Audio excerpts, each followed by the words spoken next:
பாதையில் கர்த்தரை நீ தேடினார், தென்படுவார், உனக்கு முன் வருவார். முழு மனதோடு அவரை நீ கூப்பிட்டார், பதில் தருவார், வழி காட்டிடுவார். மகளிர் மன்றாட்டு ஜெப நேரம், மன்றாடி ஜெபிக்க இரு தருணம். மகளிர் மன்றாட்டு ஜெப நேரம், மன்றாடி ஜெபிக்க இரு தருணம்.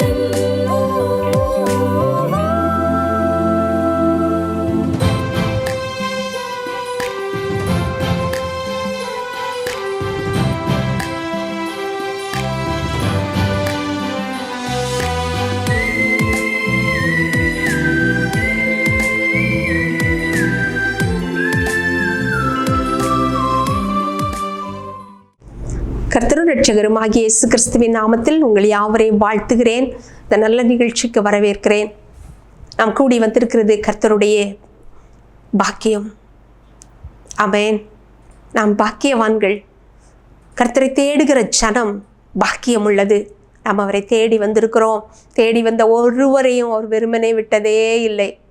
தேடி வந்த ஜனங்களை போஷித்து அழகாய் திருப்தியாய் அனுப்பின தேவன், நம்மை திருப்தியாக்குகிற தேவன் நம்மோடு இருக்கிறார். நாம் சோர்ந்து போக வேண்டாம். கர்த்தர் நம்மோடு இருக்கிறார். கடந்து போன நேரங்கள் எல்லாம் கண்மணியை போல பாதுகாத்த தேவன், நமக்கு ஆதரவு தந்த தேவன், நம்மை அரவணைத்து நடத்துகிற தேவன் நம்ம நடுவில் இருக்கிறார், நமக்குள் இருக்கிறார், நம் வீட்டுக்குள் இருக்கிறார், நம்முடைய காரியங்களில் அவர் நடு நிற்கிறார்.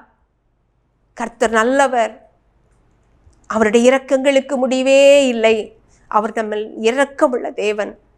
யார் நம்மை கண்டும் இரக்கம் பாராட்டாட்டும் கர்த்தருடைய இரக்கம் இருக்கும்னா, அவருடைய தயவு இருக்குமானால் நமக்கு எல்லாம் நன்மையாக இருக்கும், எல்லாம் செம்மையாக முடியும். எல்லா காரியங்களையும் அவர் பார்த்து கொள்வார். உன் பாரங்களை என்மேல் போடு, நான் உன்னை ஆதரிப்பேன் என்று சொன்ன கர்த்தர் நமக்கு இருக்கிறார். நம்மை ஆதரித்து நடத்துகிற தேவன். கூடி வந்திருக்கிற நாம் தேவ சமூகத்தில் ஆமென் கர்த்தருடைய சித்தத்தை மாத்திரம் கேட்டு பெற்றுக்கொண்டு நடப்போம். ஆனால் நம்முடைய வாழ்க்கையில் எல்லா காரியங்களும் செம்மையாயிருக்கும். பிரியமானவர்களே, நாம் மகளிர் மன்றாட்டு ஜெபம் மன்றாடி நாம் ஜெபிக்க முன்பாக கர்த்தருடைய வேதத்திலிருந்து ஒரு பகுதியை தியானித்து நாம் ஜெபிக்க இருக்கிறோம்.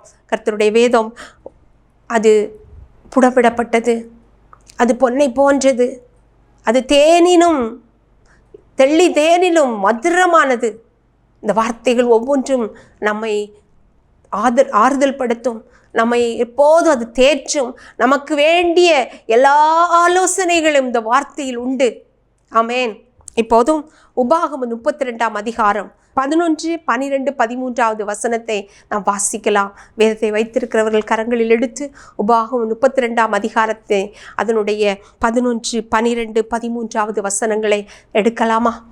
கழுகு தன் கூட்டை கலைத்து தன் குஞ்சுகளின் மேல் அசைவாடி தன் செட்டைகளை விரித்து அவைகளை எடுத்து அவைகளை தன் செட்டைகளின் மேல் சுமந்து கொண்டு போகிறது போல கர்த்தர் ஒருவரே அவனை வழி நடத்தினார், அந்நிய தேவன் அவனோடே இருந்ததில்லை.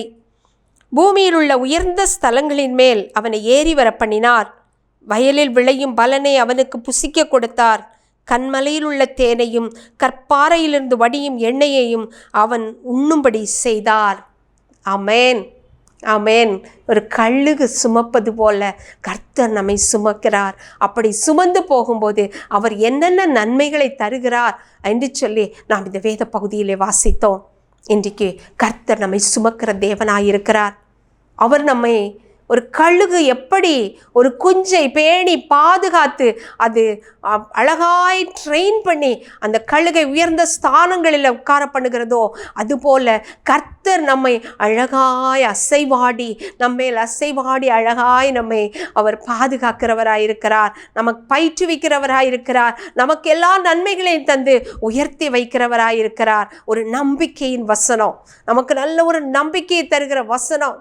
கழுகை குறித்து பார்ப்போமானால் இந்த கழுகு உயரமான ஸ்தலங்களிலும் உயரமான மலைகளிலும் உயரமான மரங்களிலும் தான் இவைகள் தன்னுடைய கூடுகளை கட்டும். மனிதர்கள் சஞ்சாரமில்லாத வனத்தில் பயங்கரமான ரொம்ப ஹைட்டான இடத்துல, ரொம்ப ஹைட்டில் இது தன்னுடைய கூடுகளை வைக்கும். இந்த கூடுகளை பார்த்தீங்கன்னா அது ரொம்ப பெரிய கூடாக இருக்குமா, டன் கணக்கில் அதனுடைய எடை இருக்குமா. அவ்வளோ பெரிய கூட்டை கட்டி வருடக்கணக்காய் ஒரு கூட்டுக்குள்ளேயே அவைகள் என்ன செய்யுமா, சஞ்சரித்து மறுபடியும் தன் இனத்தை பெருக்கிக் கொள்ளும். அவ்வளோ மகா பெரிய கூடுகளை அவை வீடுகளை கட்டுறது மாதிரி மகா பெரிய கூடுகளை அவைகள் கட்டுமாம். அந்த கூடுகளை கட்டினா அது பயங்கர ஆழமாக இருக்குமா. 8 to 9 feet அது அதனோட டெப்த் இருக்குமா. அந்த அளவுக்கு அது ஆழமாய் கட்டும். அதனுடைய சுற்றளவு பார்த்திங்கன்னா அப்படி 4 to 5 feet அப்படி பெருசாக இருக்குமாமா. அவ்வளோ மகா பெரிய ஒரு கூட்டை அது கட்டும். அது கட்டுறதுக்கு அங்கே பெரிய பெரிய குச்சிகள் கம்புகளை அந்த கழுகுகள் சேர்ந்து போய் அழகாக அவைகளை பொறுக்கி எடுத்து கொண்டு வந்து அவைகளை அடுக்கி கீழே பார்த்தீங்கன்னா அப்படியே மரக்கட்டைகள் போல் நிறைய குச்சிகளை கொண்டு வந்து வச்சுருக்கோம். அதுக்கு மேலே அது வச்சுருக்கிற பொருட்களை பார்த்தா அந்த முள் போல் உள்ளவைகளெல்லாம் கிராஸில் கொடுத்து அதை அவ்வளவு அழகாக அதை நேர்த்தியாக ஒரு கூட்டு உருவத்துக்கு கொண்டு வந்துட்டு அதுக்குள்ளே நல்ல பஞ்சு போன்ற நல்ல சாஃப்டான பொருட்களை கொண்டு வந்து அதன் மேல் பகுதியில் அது பரப்போம். வெளியிலேருந்து பார்க்குறதுக்கு கம்பும் குச்சியுமா கரடும் முரடுமா இருக்கும். ஆனால் உள்ளுக்குள்ளேயோ அது சாஃப்டான பொருட்களினால் அதை நிரப்பி வச்சுருக்கோம். உள்ளே போய் உட்காந்து அது சாஃப்டாக இருக்கணும். அந்த அளவுக்கு அது பூண்டுகளையும் நல்ல சாஃப்டான பொருட்களையும் கலெக்ட் பண்ணி கொண்டு வந்து அதை அழகாக கட்டி வைக்கும். இது போல தான் கர்த்தர் பாருங்கள் நமக்கு இந்த பூமியில் ஒரு கூடாரத்தை வைத்திருக்கிறார். நான் தங்கி வாசம் பண்ணும்படியா இந்த பூமியில் இந்த ஸ்தலத்தில் நம்மை கொண்டு வந்திருக்கிறார். அவர் வைத்திருக்கிற இந்த ஸ்தலத்தில் பாருங்கள் வெளிப்பக்கம் எங்கே பார்த்தாலும் நெருக்கங்கள், பாடுகள், உபத்திரவங்கள். ஆனால் உள்ளுக்குள்ள ஒரு தேவ பிள்ளைக்கு தெய்வீக சமாதானம் இருக்கும். ஒரு ரட்சிக்கப்பட்ட பிள்ளைக்கு உள்ளுக்குள்ள எவ்வளோ பிரச்சனை இருந்தாலும் பாடு இருந்தாலும் உள்ளான மனிதனில் ஒரு சந்தோஷம், உள்ளான மனிதனில் ஒரு அமைதி, உள்ளான மனிதனில் ஒரு தேற்றுதல், உள்ளான மனிதனில் ஒரு நிறைவு இருக்கும். ஆமேன், ஆமேன். அது ஒரு ரட்சிக்கப்பட்ட பிள்ளைக்கு, தேவனோடு சஞ்சரிக்கிற பிள்ளைக்குத்தான் அதை உணர முடியும். உலகத்தின் பாடுகள், நெருக்கங்கள் எவைகள் இருந்தாலும் அவைகள் மத்தியிலும் ஆமேன் கர்த்தருடைய அந்த தயவுள்ள கரம் அவர்களை அணைத்து நடத்தி கொண்டிருக்கும்.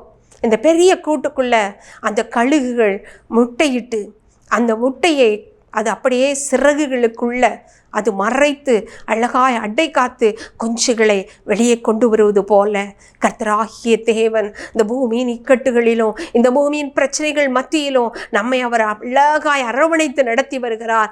நமக்கு ஆமென் நாம் வளரும்படியாய், நாம் பிறந்த இந்த பூமியில் அழகாய் வளரும்படியாய் நம்மை பறந்து காக்கிற பட்சியை போல அவர் சண்டை செட்டைகளுக்குள்ள மறைத்து நம்மை பாதுகாக்கிறார். எத்தனை பாடுகள் வந்தாலும் அதை நம்மை சேதப்படுத்தவில்லையே. கடந்து போன காலங்களில் நடந்த பல காரியங்கள் நாம் திரும்பி பார்ப்போமானால் இதற்கு பின்பு நமக்கு வாழ்வேது, இனி நாம் எப்படி வாழ முடியும், இனி இந்த பூமியில் நாம் எப்படி இருக்க முடியும் என்று சொல்லி அங்கலாய்த்ததுண்டே. ஆனாலும் நாம் இன்று வரை மரித்து போகவில்லை. இன்று வரை நாம் வாழ்ந்து கொண்டிருக்கிறோம். வாழ்க்கையின் பாதைகளில் திருப்பங்களை சந்தித்து கொண்டிருக்கிறோமே. அது கர்த்தரால் உண்டாயிற்று, முடிந்து போயிற்று. என்னுடைய வாழ்க்கையில் இனி என்னால் ஒரு நல்ல நிலைக்கு வரவே முடியாது என்று சொல்லி எத்தனையோ சூழ்நிலைகளில் முடிந்தது என்ற இடங்களிலெல்லாம் கர்த்தர் நம்மை நடத்தி வந்து இன்றைக்கு வரைக்கும் வைத்திருக்கிறாரே, உயர்த்தி இருக்கிறாரே.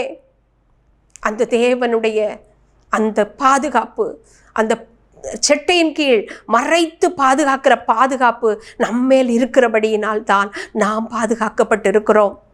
அப்படிப்பட்ட தேவன் நமக்கு இருக்கிறார். அவர் ஒரு கழுகு தன் குஞ்சுகளை எப்படி தன் செட்டையின் கீழ் மறைத்து பாதுகாக்குமோ அதே போல பாதுகாக்கிறார். வேதத்தின் இந்த பகுதியில் பாருங்க, கழுகு தன் கூட்டை கலைத்து குஞ்சுகள் மேல் அசைவாடி செட்டைகளை விரித்து அதை எடுத்து தன் செட்டைகளின் மேல் சுமந்து கொண்டு போகிறது போல கர்த்தர் நம்மை சுமந்து போகிறார் என்று வாசித்தோமே. அது அந்த கூட்டை கலைத்து போடும். இவ்வளவு அழகாக கட்டின அந்த கூட்டை ஒரு நாள் வரும்போது அந்த கூட்டை என்ன செய்யும், கொஞ்சம் கொஞ்சமாக அது கலைக்க பார்க்கும். அப்போ அது குஞ்சினால் அதில் இருக்க முடியாது. உடனே அது என்ன செய்யும், அசைய ஆரம்பிக்கும் பொழுது அது அந்த இடத்தை விட்டு வெளியே வருவதற்கு எத்தனைக்கும் வெளியே வர முடியாமல் அது என்ன செய்யுமா, விழும் பொழுது இந்த பருந்து அல்லது இந்த கழுகு அப்படியே பறந்து சென்று அதனுடைய செட்டைகளை கொடுத்து அதற்கு மேல் அது தரையில் விழுந்து விடாதபடி தாங்கி கொள்ளுமா. தாங்கி கொண்டு அந்த செட்டைகளில் வைத்தே அது பறக்கும். அது நல்ல ஒரு அப்படி அழகாக பறந்து போகும்போது, ஃப்ளைட் போகிற மாதிரி பறந்து போகும்போது இந்த கழுகு குஞ்சுகள் அந்த உலகத்தை பார்க்கும். அதில் உள்ள எல்லா அப்போ ஏற்படும் நல்லா அது எல்லாவற்றையும் அது பார்த்து அது ஒரு பழக்கப்படும். அது மறுபடியும் கீழே விடும். கீழே விழ போகும்போது அது கீழே விழுந்து விடுவோமா என்ற பயத்தில் தன் இறக்கைகளை அடித்து அது எழும்ப ஆரம்பிக்கும். அது எழும்பி பயிற்றுவிக்கப்படும் பொழுது அது தானே பறக்கும். தானே பறந்து தன்னுடைய பலத்தினால அது உயர எழும்பி அது கன்மலையின் மேல் போய் உட்காரும். உயர்ந்த ஸ்தானங்களின் மேல் போய் உட்காரும். அதே பிரகாரம்தான் கர்த்தர் பல வேளைகளில் பல சூழ்நிலைகளில் சில காரியங்களை நமக்கு அனுமதிக்கிறது உண்டு. அது சோதிக்க அல்ல, அது நம்ம கைவிட அல்ல, நம்மை பல காரியங்களுக்கு பழக்குவிக்க. ஒரு யோசேப்பு தகப்பனிடத்திலிருந்து பிரித்து எடுக்கப்பட்டான். அது அவனை கைவிட அல்ல, அது அவனை கொன்று போட அல்ல. கர்த்தர் அழகாய் அவனை நடத்தினார். ஒரு மனுஷன் பார்க்கும் பொழுது அது அவனுக்கு இக்கட்டான காலம். ஒரு மனுஷன் பார்க்கும்போது அவன் கடந்து வந்த பாதைகள் கரடு முரடானவைகள். ஆனால் கர்த்தரோ எல்லாவற்றையும் பழக்குவித்து அவனை கொண்டு வந்தார். ஒரு நாள் அவனை வைத்த ஸ்தானத்தில் அவனுக்கு தேவைப்பட்ட அத்தனை குணநலன்களையும் அத்தனை பயிற்சிகளையும் கர்த்தர் அவனுடைய வாழ்க்கையில் கொடுத்திருந்தார். பிரியமானவர்களே, நமக்கு வருகிற சில சூழ்நிலைகளை கண்டு நாம் இனி அவ்வளவுதான் என்று சொல்லி சோர்ந்து போய் விடக்கூடாது. அந்த கழுகு குஞ்சு கீழே விழும்போது முடிந்தது, இனி அவ்வளவுதான் என்று சொல்லி அது நிச்சயமாக நினைக்கும். ஆனால் அந்த கழுகு தாய் கழுகு விடுகிறதில்லை. அது பறந்து சென்று அதை தூக்கி எடுத்து விடுகிறது. அதுபோல நம்முடைய தேவன் அநேக வேளையில் நம்மை பயிற்றுவிக்கும்படியாய் நம்மை விடுகிறது போல இருக்கும். ஆனால் நிச்சயமாக அவர் விடுவதில்லை. அவர் நம்மை அணைத்துக் கொள்ளுகிறார். அவர் நம்மை தூக்கி எடுக்கிறார். கரங்களை நீட்டி நம்முடைய கரங்களை பிடித்துக் கொள்ளுகிறார். உயர எடுத்து கன்மலையின் மேல நிறுத்துகிறார். நம்மை உயர எடுத்து உயர்ந்த ஸ்தானங்களில் உட்கார வைத்து அழகு பார்க்கிறார். பிரியமானவர்களே, உலகத்தின் பாடுகளினால பிரச்சனையால சோர்ந்து போய் தேவையில்லாத அவிசுவாச வார்த்தைகளை நாம் விட வேண்டாம். தேவையில்லாமல் யாரையும் பகைக்க வேண்டாம். எல்லா நன்மைக்கு ஏதுவாய் மாற்றி தருகிற கர்த்தர் நமக்கு உண்டு. அவர் மேலுள்ள விசுவாசத்தில் மாட்டு உறுதியாயிருப்போம். அவரையே நோக்கி பார்ப்போம். அவரையே நோக்கி செல்வோம். அவர் நம்மை கொண்டு போகிற பாதை உயர்ந்த ஸ்தலம். அதனுடைய கீழான பகுதியை நான் வாசிக்கும் போது அது அழகாய் நமக்கு சொல்லி இருக்கிறது. 13வது வசனம், பூமியில் உள்ள உயர்ந்த ஸ்தலங்களின் மேல் அவனை ஏறி வர பண்ணினார். வயலில் விளையும் பலனை அவனுக்கு புசிக்க கொடுத்தார். கண்மலையில் உள்ள தேனையும் கற்பாறையிலிருந்து வடியும் எண்ணெயையும் அவன் உண்ணும்படி செய்தார். யார் அவன்? நாம் இந்த வேத பகுதியின் முதல் 2 வசனத்தை வாசிப்போமானால், பாகம் 32 அதனுடைய 9, 10 வசனத்தை வாசிப்போமானால் இது நமக்கு கிளியர் ஆகும். பாருங்க, கர்த்தருடைய ஜனமே அவருடைய பங்கு, யாக்கோபு அவருடைய சுதந்திரம். அவன் அந்த யாக்கோபின் சந்ததியாக இஸ்ரவேல். பாழான நிலங்களிலும் ஊழையிடுதலுள்ள வெறுமையான அவாந்திர வெளியிலும் அவர் அவனை கண்டுபிடித்தார். அவனை நடத்தினார், அவனை உணர்த்தினார், அவனை தமது கண்மணியை போல காத்தருளினார். பாருங்க, அவனை கண்டுபிடித்தார், அவனை நடத்தினார், அவனை உணர்த்தினார், அவனை தமது கண்மணியை போல காத்தார். இன்றைக்கும் கர்த்தர் நம்மை கண்டுபிடித்திருக்கிறார். அவருடைய பிள்ளைகள் என்று சொல்லி நம்மை கரம் நீட்டி கண்டுபிடித்திருக்கிறார். நாமோ எப்படி இருந்தோம்? பாழான நிலங்களில் ஊழையிடுதல் உள்ள வெறுமையான அவாந்திர வழியில இருந்த நம்மை அவர் கண்டுபிடித்திருக்கிறார். பலான பாவம் நிறைந்த உலகத்துல வெறும் அசுத்தங்களுக்குள் வாழ்ந்து கொண்டிருக்கிற ஜனங்கள் மத்தியில் வாழ்கிற நம்மை அவர் பிரித்தெடுத்து அவருடைய பிள்ளையாய் அபிஷேகம் பண்ணி அவர் நம்மை வேறு பிரித்திருக்கிறாரே. அப்படி வேறு பிரிக்கும்படி நம்மை கண்டு கொண்டார். அவர் நம்மை கண்டார், அவர் நம்மை நடத்தினார், அவர் நம்மை உணர்த்தினார். பாவ சந்தர்ப்பங்கள் சூழ்நிலைகள் வரும்போது இதை நீ செய்யக்கூடாது என்று சொல்லி அதை நமக்கு உணர்த்துகிறார். நமக்கு ஒவ்வொரு வேளைகளிலும் ஒவ்வொரு காரியங்களையும் நம்மை உணர்த்தி நடத்துகிற தேவனாய் இருக்கிறார். அவர் நம்மை கண்மணியை போல காக்கிறார். இந்த தேவன் நமக்கு இருக்கிறபடியினால் நமக்கு ஒரு நன்மையும் குறைபடாது. நமக்கு ஒரு நன்மையும் குறைபடாது. யார் எப்படி இருந்தாலும் கர்த்தரை தேடுகிறவர்களுக்கோ ஒரு நன்மையும் குறைபடாது. சிங்கக்குட்டி கூட பட்டினி கிடந்து தாட்சி அடையும். கர்த்தரை தேடுகிறவருக்கோ ஒரு நன்மையுமே குறைபடாது. இந்த விசுவாசத்திலிருந்து ஒருபோது நாம் வழுகி போக வேண்டாம். ஒரு கழுகு தன் குஞ்சுகளை சுமக்கிறது போல, பாதுகாக்கிறது போல கர்த்தர் நம்மை பாதுகாப்பார். நமக்கு அவர் அடைக்கலமும் கேடகவுமாயிருக்கிறார். கண்மணியை போல பாதுகாப்பார். இந்த 10வது வசனத்தில் சொன்ன பிரகாரம் அவர் நம்மை கண்டிருக்கிறார், நம்மை நடத்துகிறார். நாம் என்ன செய்யணும், எப்படி செய்யணுங்கிறதை நமக்கு உணர்த்துகிறார். கண்மணியை போல் காத்தருளுவார், கண்மணியை போல் காத்தருளுவார். இந்த வார்த்தைகளினால் தாமே கர்த்தர் நம்மை ஆசீர்வதிப்பாராக. நாம் கர்த்தரோடு இருப்போம். அவருடைய கூட்டுக்குள்ள, அவருடைய அன்பான கரத்துக்குள்ள நாம் அடங்கி இருப்போம். அவர் தம்முடைய செட்டைகளில் நம்மை அழகாய் கொண்டு செல்வார், உயர்த்தி வைப்பார். நல்ல நல்ல ஸ்தானங்களில் நம்மையும் நம்முடைய பிள்ளைகளையும் வைத்து அழகு பார்ப்பார், அலங்கரிப்பார். ஆமேன், ஆமேன். விசுவாசத்தில் உறுதியோடு இருப்போம் பிரியமானவர்களே. கர்த்தர் எல்லாவற்றையும் நமக்காக செய்து முடிப்பார். இப்போது நாம் ஜெபிக்க போகிறோம். ஒரு சில காரியங்களுக்காக நாம் ஜெபிப்போம். யார் யார் கர்த்தரோடு இருக்கிறாங்களோ அவர்களுக்கு இவ்வளவு நன்மைகள், உயர்ந்த ஸ்தலங்களை ஆண்டவர் வைத்திருக்கிறார். பிரச்சனை பாடுகள் அவர் வந்து அவருடைய சிறகில் அப்படியே நம்மை எடுத்து அழகாய் நம்மை கொண்டு போகிறார் என்றெல்லாம் பார்த்தோம். அநேக பிள்ளைகள் இன்றைக்கு உலகத்தால் கரைப்பட்டு, உலகத்தால் நெருக்கப்பட்டு, எல்லாம் முடிந்தது, எனக்கு யார் இருக்கிறார், என்னை யார் நடத்துவார் என்று சொல்லி அங்கலாய்த்து வேதனைப்பட்டு, நான் மடிந்து போனால் நலமாக இருக்கும் என்று சொல்லி தற்கொலைக்கு எத்தனம் பண்ணி கொண்டிருக்கிற ஜனங்கள் கூட இருக்கிறாங்க. வியாதிப்பட்டு வேதனைப்பட்டு, ஐயோ என்னை காப்பாற்ற யார் உண்டு என்று இருக்கிறாங்க. அப்படிப்பட்டவர்களுக்காக நாம் ஜெபிக்க கடமைப்பட்டிருக்கிறோம். பாவத்திலும் பாவத்தின் பிச்சிலும் விழுந்து கிடக்கிற ஜனங்கள் உளையான சேற்றிலிருந்து தூக்கி எடுக்கப்பட நம்ம கர்த்தரோடு கூட முறையிடணும், அவரோடு கூட ஜெபிக்கணும். நம்ம எல்லாரும் போது நம்முடைய தலைகளை தாழ்த்தி முழங்கால் படியிட வேண்டிய முடிந்தவர்கள் முழங்கால் படியிட்டு நம்ம ஜெபிக்கலாமா? ஹல்லேலூயா, ஹல்லேலூயா, ஹல்லேலூயா, ஹல்லேலூயா. உள்ளத்தின் ஆழத்திலிருந்து நாங்கள் உம்மை துதிக்கிறோம் ஐயா. தகப்பனே, நீர் மகிமையானவரப்பா, மகிமையானவர் ஆண்டவரே. ஒரு கழுகு, ஓ தகப்பனே அப்பா, ஒரு கூட்டை கட்டி அதற்குள் தன் குஞ்சுகளை பாதுகாத்து, பயிற்சி தேவைப்படுகிற காலத்தில் அதை பயிற்றுவித்து, அது அழிந்து போகாதபடி, அது விழுந்து போகாதபடி அதை தூக்கி சுமந்து கண்மலையில் கொண்டு வைக்கிறவர், கண்மலையில் கூடு கட்ட பண்ணுகிறவர், உயர்த்தி வைக்கிறவர் எங்கள் தேவனாயிருக்கிறீர் ஆண்டவரே. உம்மை தேடுகிற எங்களுக்கு அந்த பாக்கியத்தை வைத்திருக்கிறீர் அப்பா. எங்களை சார்ந்திருக்கிற ஜனங்களுக்காக ஜெபிக்கிறோம். எங்கள் தேசத்தின் ஜனங்கள், உலகத்தின் ஜனங்கள், உலகத்தின் ஆசாபாசத்திலும் சிற்றின்பங்களிலும் சிக்குண்டு பலவிதமான நெருக்கங்களுக்குள்ள, கஷ்டங்களுக்குள்ள, பாடுகளுக்குள்ள கிடக்குறாங்கப்பா. அவர்களை நம்முடைய திருக்கரத்தில் தந்து ஜெபிக்கிறோம் ஆண்டவரே. அப்பா, அழிவின் விளிம்பில் இருக்கிறவர்களை கர்த்தர் கண்ணோக்கி பாரும் அப்பா.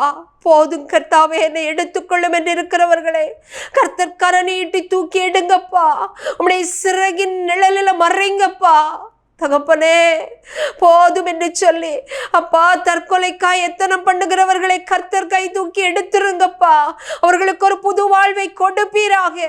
இனி என் வாழ்க்கை முடிந்தது, இதற்கு மேல் நான் எழும்ப முடியாது என்று சொல்லி பல கடன்களிலும் பல பிரச்சனைகளிலும் பல விதமான ஆண்டவரை இக்கட்டுக்குள்ளும் சிக்கி தவிக்கிறவர்களை சிறையிருப்பிலிருந்து விடுதலை ஆக்குவீராக. கர்த்தர் அவர்களை வெளியே கொண்டு வரும் ஆண்டவரே. உடைய கரத்தை நீட்டி தூக்கி எடுங்கப்பா. அவர்களுக்கு ஒரு போக்கு வழியை காட்டுங்க ஆண்டவரே. ஒரு புது வழியை திறந்து கொடுங்க ஆண்டவரே. அப்பா, அவர்களை உயர்த்தி கண்மலையின் மேல் நிறுத்துங்க. தேவ கரத்தில் இந்த பிள்ளைகளை தருகிறோம் ஆண்டவரே. அப்பா, போதை பொருளுக்கும் குடிவெறிக்கும் தங்களை கையடித்து கொடுத்து வேதனைப்பட்டு கொண்டிருக்கிறவர்கள் இப்படியாக வெளியே வர வேண்டும் என்று சொல்லி வாஞ்சித்தோம், வர முடியாமல் தவிக்கிறவர்களை நீர் கண்ணோக்கி பாருங்கப்பா. அப்பா, ஸ்தோத்திரம் ஆண்டவரே. அவாந்திர வழியில் இருக்கிறவர்களை நீர் கண்டீர் ஆண்டவரே. கண்டவர்களை தூக்கி எடுத்தவர்களை நடத்தினீர் அப்பா ஸ்தோத்திரம் ஆண்டவரே. ஹல்லேலூயா. நீர் உணர்த்தி கொடுமையா அந்த பாவ பழக்க வழக்கங்களினால் வருகிற கேடுகளை நீங்க அவர்களை உணர்த்துங்கப்பா. உணர்த்தி கொடுங்க ஆண்டவரே. கண்மணியை போல காத்து கொள்ளுங்கப்பா. நீர் பெரிய தேவன் ஆண்டவரே. உம்மால கூடாத அதிசயமான காரியம் ஒன்று உண்டோ? உமக்கு சகலமும் லேசான காரியப்பா. நீர் ஒரு வார்த்தை சொன்னால் போதும், இந்த அடிமைத்தன இருப்பிலிருந்து வெளியே வருவாங்க ஆண்டவரே. வெளியே என்னால வர முடியலையே என்று தவித்து கொண்டிருக்கிறவர்களுக்கு நீர் ஒரு வார்த்தை சொல்லுங்கப்பா. நிச்சயமாக விடுதலை உண்டு. இனி இந்த பாவம் அவர்களை தொடாது அப்பா. பச்சார வேசித்தனத்தில் சிக்குண்டு ஐயோ வெளிவர முடியலையே என்று சொல்லி குடும்பங்கள் அங்கலாய்த்து குடும்பத்தின் பிள்ளைகள் தவித்து கொண்டிருக்கிறாங்களே ஆண்டவரே. அப்பா, இதனால் அவர்களுடைய பிள்ளைகள் பாதிக்கப்படுகிறார்களே. தகப்பனே, விடுதலை ஆக்கும் ஐயா. இப்படிப்பட்டவர்களை விடுதலை ஆக்கோ. அவர்கள் குடும்பங்கள் ஆண்டவரே ஸ்தோத்திரம் தொடப்படட்டும். உம்முடைய சேமத்தால நிரப்புங்க ஆண்டவரே. குடும்பங்களுக்குள்ள சேமம் உண்டாகட்டும். தேவ சமாதானம் உண்டாக ஜெபிக்கிறோம். கர்த்தர் பெரிய காரியங்களை அவர்கள் மத்தியில் நடப்பீங்க. இப்பொழுதும் ஆஸ்பத்திரிகளிலும் வீடுகளிலும் வியாதிப்பட்டு இருக்கிற ஜனத்துக்காக ஜெபிக்கிறோம் ஐயா. அப்பா, வேதனையோடு கண்ணீரோடு ஆண்டவரே எனக்கு சுகந்தாரும் என்று சொல்லி அப்பா ஜெபித்து கொண்டிருக்கிறவர்களை கர்த்தர் கரந்தூக்கி விடுங்கப்பா. அப்பா, அந்த படுக்கை இருப்பிலிருந்து ஒரு விடுதலையை கொடுங்க. நீங்க விடுதலையை கொடுங்கப்பா. பெரிய காரியங்களை செய்யுங்க. அப்படி ஆண்டவரே ஸ்தோத்திரம் ஐயா. ஓ தேவன், அறியாத பிள்ளைகள் கர்த்தாவே ஸ்தோத்திரம். இந்த வேளையில உம்மை காணும்படியாய் அவர்களுக்கு பரிபூர்ண விடுதலை உண்டாகும்படியாய் தேவ கரத்தில் தந்து செபிக்கிறோம் அப்பா. தூக்கி எடுங்க ஆண்டவரே. கண்மலையில வைத்து கண்மலையின் வெட்டிப்பில் வைத்து பாதுகாத்துக் கொள்வீராக. எங்கள் தேசத்துக்காக வருகிறோம். தேசத்தின் நல்ல கால சூழலையை தந்து எல்லாவற்றிலும் தேவன் மகிமைப்படுவீராக. தேசத்தை ஆளுகிறவர்கள், தேசத்தின் ஒவ்வொரு அதிகாரிகளையும் உடைய கரத்தில் வைக்கிறோம் அப்பா. உம்முடைய கண்ட்ரோலுக்குள்ள இருந்து அப்பா ஒரு சேவை மனப்பான்மையோடு அப்பா தேசத்தை வளர்ச்சி பாதையில் கொண்டு செல்ல அவர்களுக்கு நல்ல திட்டங்களையும் நல்ல ஞானத்தையும் கர்த்தர் பரத்திலிருந்து கட்டளையிடுங்க என்று செபிக்கிறோம் ஐயா. ஸ்தோத்திரம் ஆண்டவரே. தேசத்தின் ஏழை எளிய மக்கள், ஓ கைவிடப்பட்டவர்கள் எல்லாருக்கும் ஆண்டவரே சேமம் உண்டாகும்படியாய் தேசம் அமைதலும் சேமமாய் காணப்பட தேவனுடைய அனுக்கிரகிக்கப்பட்ட கரத்தை நீட்டுங்க என்று ஜெபிக்கிறேன். தேசத்தின் மேல் கிருபையாயிரும். தேசத்தின் மேல் இரக்கமாயிரும். தேசத்துக்கு நன்மை உண்டாகட்டும் ஆண்டவரே. நன்மை உண்டாகட்டும். தேசத்தில் நடக்கிற ஊழியங்களில் தேவனுடைய ஆளுகை காணப்படட்டும். தேசம் ஆண்டவரே ஸ்தோத்திரம் கர்த்தரை அறிகிற அறிவினால் நிரம்பட்டும் அப்பா. தேவனுடைய இரக்கம் தேசத்தின் மேல் இறங்கட்டும் ஆண்டவரே. ஜபங்கள் தூபமாய் உடைய சமூகத்தில் எழுப்பட்டும் ஐயா. இந்த தேசத்திற்குள்ளிருந்து எழுப்பப்படுகிற ஜபங்கள் ஓ ஹல்லேலூயா தூபமுகையாய் உடைய சமூகத்தில் கடந்து வருவதாக. தேவ மகிமைகள் தேசத்தை ஆட்கொள்ளட்டும் ஆண்டவரே. தேசத்தின் ஜனங்கள் ஒவ்வொருவரும் நாங்கள் வாழ்ந்திருக்கும்படியா தேவன் அனுக்கிரகம் பண்ணுங்க. ஊழியத்தில் ஆண்டவரே பா ஹெவன் டிவி ஊழியத்தை குறிப்பாய் உடைய கரத்தில் ஒப்பு கொடுக்கிறேன். நீர் இதை ஆளுகை செய்யும். இதுல தேவன் மகிமைப்படுவீராக. இதை இன்னும் வல்லமையா எடுத்து பயன்படுத்துங்க. இதுல ஊழியம் செய்கிற அத்தனை பேரை அபரிவிதமாய் கர்த்தர் ஆசீர்வதிப்பீராக. தேவைகள் சந்திக்கப்பட ஜெபிக்கிறோம். ஸ்பான்சர்ஸை நினைத்தருளும் அப்பா. ஒரு கப் தண்ணி கொடுத்தால் அதனுடைய பலனை அடையாமற் போவதில்லை என்று எழுதியிருக்கிறதே ஆண்டவரே. அப்பா, இதற்காக செய்கிற உழைக்கிற அத்தனை பேருக்கும் அதனுடைய பலன்களை நூறத்தனையாய் கொடுப்பீராக. உங்களை யாவரையும் தாழ்த்தி உங்க கரங்களில ஒப்பு கொடுக்கிறோம். ஜெபிக்கிற எங்கள் குடும்பத்தின் மேல உடைய ஆசீர்வாதம் இறங்கட்டும் ஆண்டவரே. ஒரு கழுகை கர்த்தர் ஆண்டவரே, ஓ எங்களுக்கு ஓமானமாய் வைத்தீரையா. நீர் எங்களை பாதுகாக்கிற தேவனாய், எங்களை உயர்த்தி கண்மலையின் மேல் வைக்கிற தேவனாய், உயர்ந்த ஸ்தானங்களில் உட்கார வைக்கிற தேவனாய் எங்கள் குடும்பத்திற்கு இருக்கிறதற்காய் நன்றி ஆண்டவரே. குடும்பத்தின் தலைவர், தலைவி, பிள்ளைகள், முதியவர்கள் யாவர் மேலும் உடைய கிருபை தங்கி இருக்கட்டும். நம்முடைய இரக்கத்துக்காக கெஞ்சி நிற்கிறோம். நீர் பார்த்து கொள்ளும். எங்களை கண்மணியை போல காத்துக்கொள்ளும். இயேசுவின் நாமத்தில் ஜெபிக்கிறேன். ஜெபங்கேளு எங்கள் ஜீவனுள்ள நல்ல பிதாவே. ஆமேன், ஆமேன். எல்லாரும் சேர்ந்து சொல்லலாம். என் ஆத்துமாவே கர்த்தரை ஸ்தோத்திரி, என் முழு உள்ளமே அவருடைய பரிசுத்த நாமத்தை ஸ்தோத்திரி. என் ஆத்துமாவே கர்த்தரை ஸ்தோத்திரி, கர்த்தர் செய்த சகல உபகாரங்களையும் மறவாதே. ஆமேன், ஆமேன். God bless you. God bless you all. மிகவும் துவைக்கவும் என்று நான் இருந்தேன். ஜெபிக்கவும் கொடுக்கவும் என்று தான் உணர்ந்தேன். சமைக்கவும் துவைக்கவும் என்று நான் இருந்தேன். ஜெபிக்கவும் கொடுக்கவும் என்று தான் உணர்ந்தேன்.